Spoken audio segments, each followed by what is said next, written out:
Hey guys, it's the Tominator, and brace yourselves for the incoming barrage of negativity because in this one, I want to address some of the shortcomings of the IFBB itself and give you not one, but 8 reasons why it's a Bush League organization in dire need of improvement.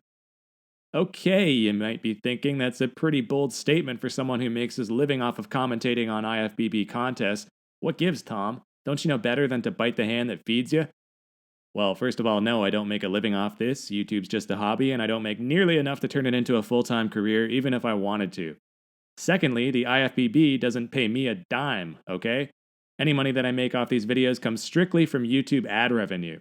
So if anyone's said to be my employer, it would have to be the owners of YouTube, which is Google, not the IFBB. So there's that.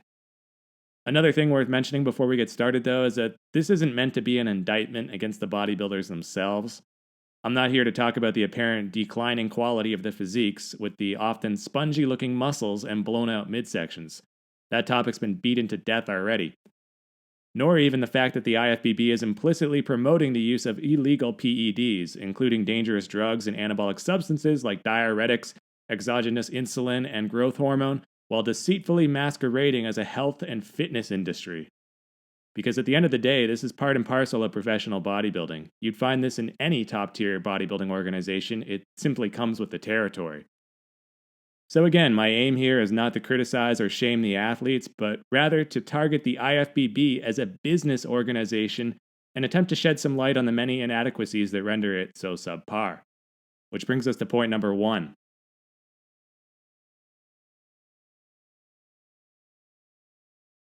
To borrow a phrase from the legendary Ronnie Coleman, the prize money ain't nothing but a peanut.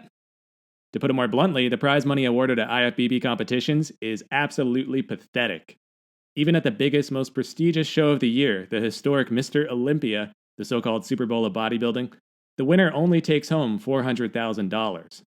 Now, that might sound pretty peachy to you and me, but compared to other professional sports, it's a total joke. Bench players in the NBA who only get to see the court in the final 2 minutes of a blowout game still make millions every year. Even the lowest paid fourth liners in the NHL bring in almost double that of the number 1 bodybuilder in the world. And that's at the highest level for the open class, for God's sake. Don't even get me started on classic physique, where the prize money is downright insulting and wouldn't be enough to pay their grocery bills. Now, I realize that the IFBB themselves probably don't control this. In the case of the Olympia, at least, American Media Inc. are the owners and would presumably be the ones actually doling out the money. I'm sure it's a similar situation with the Arnold Classic and maybe other shows as well. But still, the IFBB is the underlying organization and they ought to set the bar for how much the winners get paid. To go back to the NBA analogy, I don't see why it should be much different from that model, where the league sets the salary cap and the owners of each team are responsible for paying their roster of signed athletes accordingly.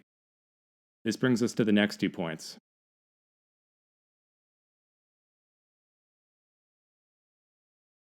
Again, this isn't necessarily up to the IFBB per se, so much as the contest organizers and promoters, but still, you would think that after doing this for over 55 years, the IFBB would have established a higher standard by now. There ought to be basic minimum requirements for what constitutes acceptable venue lighting, stage layouts, and backdrops, rather than these wildly inconsistent Mickey Mouse shit shows we so often see today. Why is it that the pros invariably look better on Instagram posts leading up to a contest and then pale in comparison when they actually step foot on stage? Why is it that, seemingly without fail, they look better anywhere other than the one context where they're actually being judged and compared?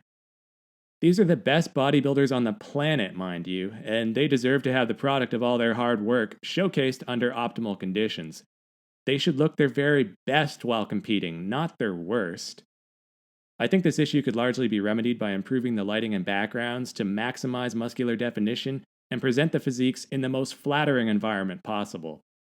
It's no secret that quality camera work and good lighting can work wonders, and there's just no excuse to still be screwing this up.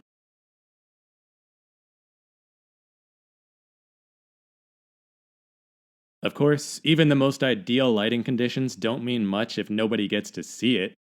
And this is exactly what prompted me to make this video in the first place.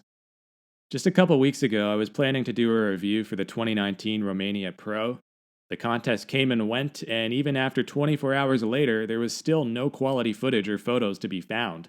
It was nothing but fuzzy, off angle smartphone clips on social media, hardly anything worth reading into, so I didn't even bother. What a shameful embarrassment. Here you had top level champs like Cedric McMillan and Juan Morel, not to mention the long awaited return of Regan Grimes to the open ranks, and you can't even provide proper contest coverage? You gotta wonder, as I certainly have, why the IFBB doesn't have a dedicated team of photographers and an official film crew attending every major event. At the very least, they should have a centralized website where professional photos and video footage can be easily located. Is that really too much to ask these days? I mean, hell, why not just start an official IFBB YouTube channel and upload all the video directly onto there? But no, instead they make us hunt down clips from all over the place, and let me tell you, as a bodybuilding channel trying to cover these shows, it can be a royal pain in the ass. There should be a one-stop shop for all the raw contest footage, and frankly, it's idiotic that there's not. All they're doing is shooting themselves in the foot by making the sport even less accessible than it already is. It's like they don't even understand the first thing about marketing and promotion.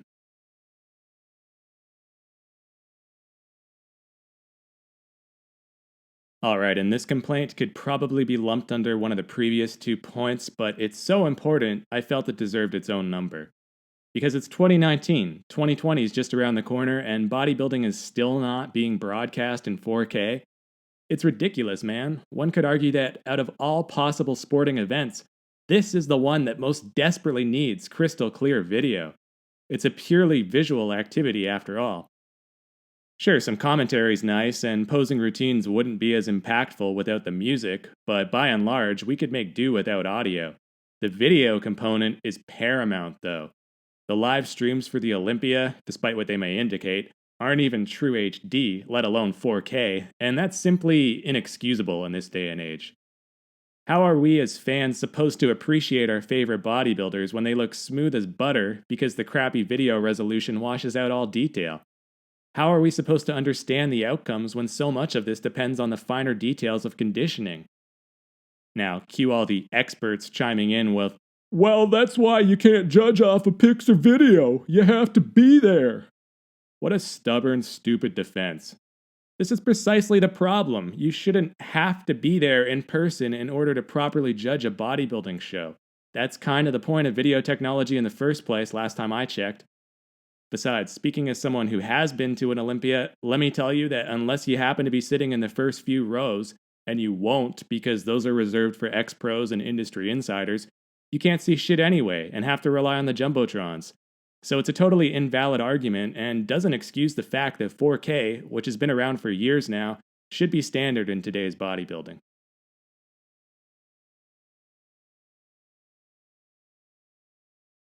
Okay, I've already made an entire video detailing my thoughts on the abysmal judging system and why it's so terrible, plus a follow-up vid where I suggested a more comprehensive, viable alternative. So you can go check those out if you're interested, but I'm not going to go over it again here because it'll take too long. Instead, let's just have The Rock sum it up for you. Stinking pile of grade A monkey crap!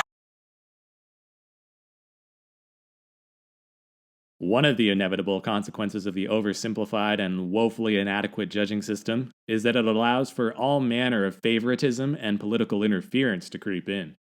While it's not as blatantly bad as it was in decades gone by, bodybuilding is still not in a great state. But back in the day, they were getting away with all manner of screw jobs and shady business practices. The highly controversial 1980 and 81 Mr. Olympias were notable examples where political agendas were obviously being pushed. And how about Joe Weider going so far as to ban Sergio Oliva from the 1971 Mr. Olympia, ostensibly for competing in a rival organization, except for the fact that Arnold did the exact same thing the year before and wasn't penalized at all? Talk about corrupt double standards. It's hard to trust an organization with a track record like the IFBB's. And indeed, its own sordid past continues to haunt it to this day. This then, along with the non-transparent scoring method, helps explain why so many fans are quick to cry robbery anytime there's a close call. And in many cases, you can hardly blame them. The IFBB haven't earned, and frankly, don't deserve, our trust.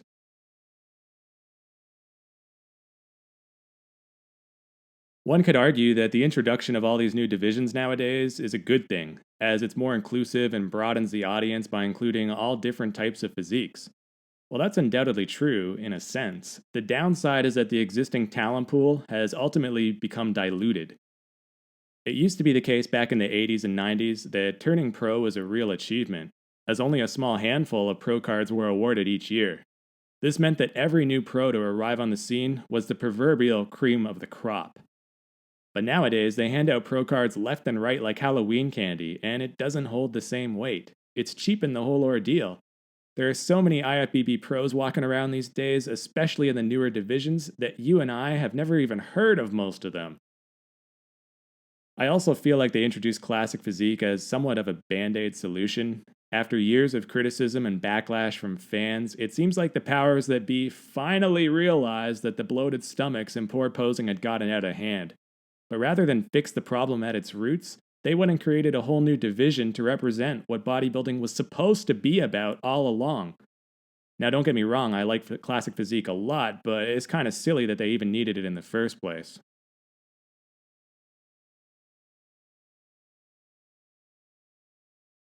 And finally, my last major complaint is one that I already voiced a couple of years ago, and this is that the top names barely even compete.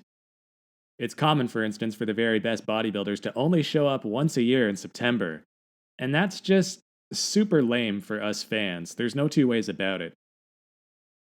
This problem could easily be rectified if the IFBB contractually obligated its members to compete a minimum of, say, 3 times a year. Even the reigning Mr. Olympia himself shouldn't have the luxury of taking off 12 straight months. Imagine if other sports allowed this, like if tennis fans only got to see Roger Federer compete at Wimbledon or Rafael Nadal at the French Open. It would be an unmitigated disaster for the ATP Tour, and their TV ratings would drop dramatically. In fact, the top 30 highest ranking tennis pros are required to play in all 4 Grand Slams. Why doesn't the IFBB do the same for the Olympia and the Arnold Classic at the very least? That's still only 2 shows a year spread out about 6 months apart. It's not exactly a lot to ask.